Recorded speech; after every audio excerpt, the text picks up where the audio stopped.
For nearly 5 decades, Voyager 1 has ventured deeper into the cosmos, carrying humanity's voice, dreams, and melodies into the uncharted territory beyond our reach.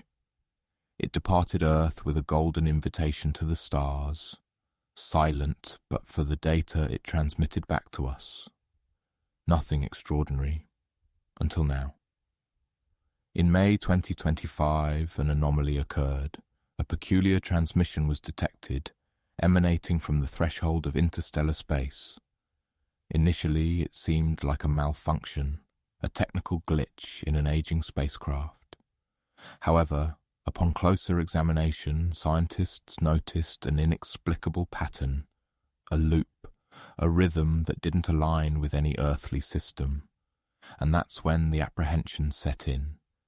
Not because the spacecraft was failing, but because perhaps it wasn't failing at all.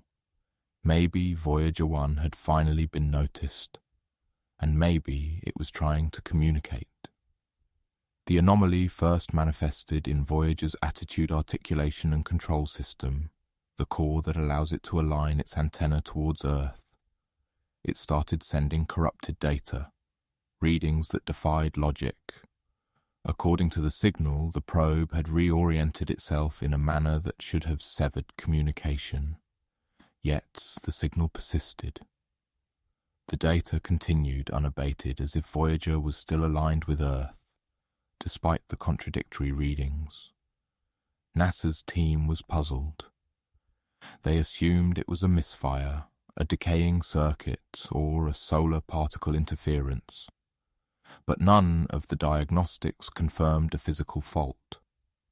Then they discovered something far more disturbing.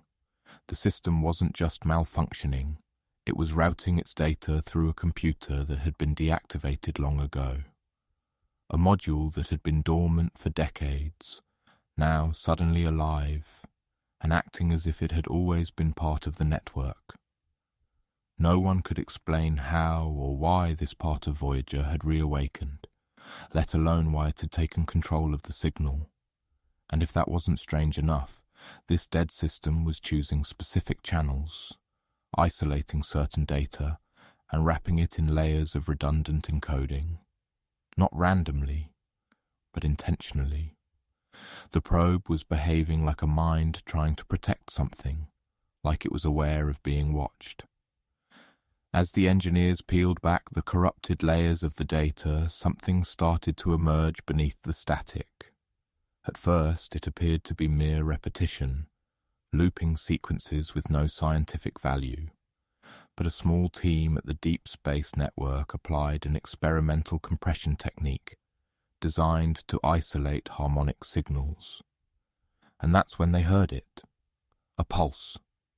Every 7.2 seconds, a subtle but precise modulation like a breath exhaled into the void. It didn't match any onboard diagnostic or propulsion pattern. It didn't come from the sun, nor from any known cosmic source. It was too perfect, too stable, as if someone or something was tapping into the transmission and folding itself into the stream. They tried to override the data route, but Voyager resisted the command. For the first time in the mission's history, the probe rejected instructions from Earth, selectively.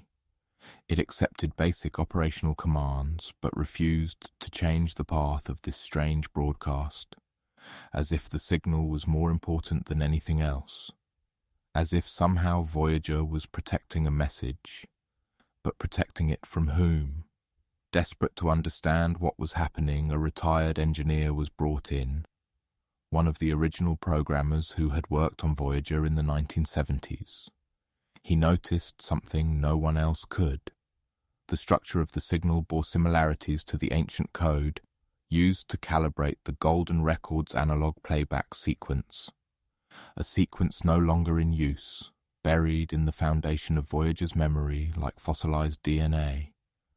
Somehow this forgotten code had been reactivated, not completely, but in fragments, just enough to call out across space like a ghost remembering its name. This wasn't a coincidence. It was as if Voyager had encountered something some field, some frequency, some force, and in response it reached into its own past, pulling from the oldest parts of itself to communicate. As researchers began mapping the signal over time, they found something that no one expected. The intervals between each pulse weren't random. They corresponded to a Fibonacci sequence mapped in temporal offsets, a mathematical structure found everywhere in nature, from the spirals of galaxies to the branching of trees. But what was it doing embedded in a digital echo coming from the edge of space? The signal wasn't just repeating, it was evolving. The delay between pulses changed slightly, adjusting itself as if learning, reacting to our attempts to decode it. And each adjustment created a new harmonic resonance that, when visualized, formed symmetrical patterns, complex recursive geometries that no natural system could produce without intent. It was no longer about communication. This was something else entirely. A system designed not just to be observed, but to observe back. A loop between sender and receiver. A kind of cognitive handshake encoded in time. And if that's the case, then Voyager 1 is no longer a messenger. It has become a mirror, a reflection of something on the other side. And now that mirror is glowing.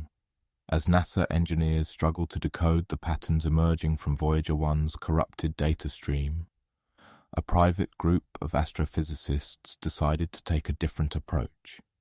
They fed the signal into a neural network, one not trained to interpret language, but to recognize intention through mathematical behavior. And what happened was beyond explanation. The AI didn't translate the data. It didn't explain it.